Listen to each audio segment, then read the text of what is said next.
It's been about an eternity since Henry left, and longer than that since I installed the ink machine. My work is nearly complete. Mr. Drew, I hate to tell you, but the stairs are blocked from the music department. I can't get back to the projection booth. A silhouette that blended in with the inky shadows spoke. Norman, then somehow find a way to get someone to drain the ink. I don't have time for this. The creeping shadow of the projectionist slinked down the ink-laden halls. Joey Drew, the head man of the studio, limped back to his office. His spine was curved from scoliosis and it made walking a hassle. He sat down at his desk and looked through the book he wrote, The Illusion of Living. He hobbled from his office and headed to the darkest room in the studio, the room that held the ink machine. As he was walking, he spotted a tall, lanky, goofy-looking figure.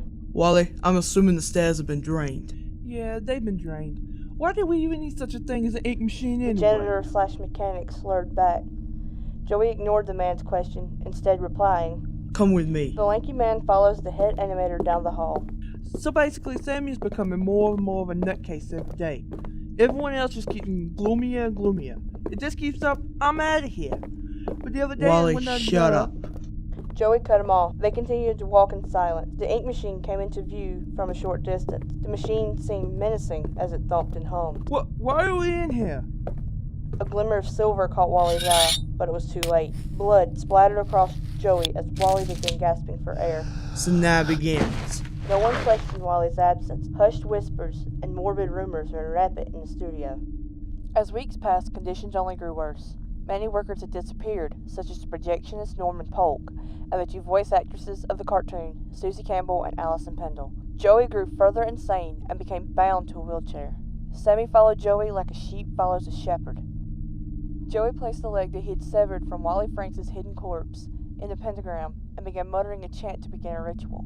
Sammy flipped the lever. Sammy flipped the lever. Ink flowed through the pipes and poured through the nozzle of the ink machine. Sammy returned to see the ink transforming into one of the cartoon's characters, Boris the Wolf. Sammy, take him to the table room. Strap him down.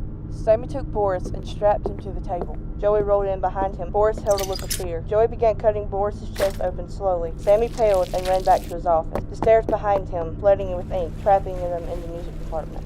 He gazed at the reflection of his body. He had becoming a living ink mess. No wonder everyone became scared. He grabbed an axe that was lying on the floor. He proceeded to decapitate an old, worn cutout of Bendy. He looked to the head and saw his salvation. His minute grasp of sanity then left him. My Lord He Bendy, fashioned himself a mask using the cutout head and some rope. he will set us free. Meanwhile, Joey had set his plan into motion. He scattered the offerings for the ink machine around the animation department, for another to find later. Afterwards, he scrawled a note to his old pal Henry. Down below, Sammy had a bound and gagged victim in the inky pentagram that he had seen many times in Joey's book. Sheep, sheep, sheep, it's time for sleep. Rest your head, it's time for bed. In the morning you may wake, or in the morning you'll be dead. Ink bubbled up, taking the victim, then went away, leaving nothing. I must have you notice me, my Lord Bendy. I'll keep trying. Sammy stalked another prey for the ritual. Can I get an amen? Joey eased himself into the ink machine and performed the ritual on himself. Then he spoke as he died. Dreams do come true.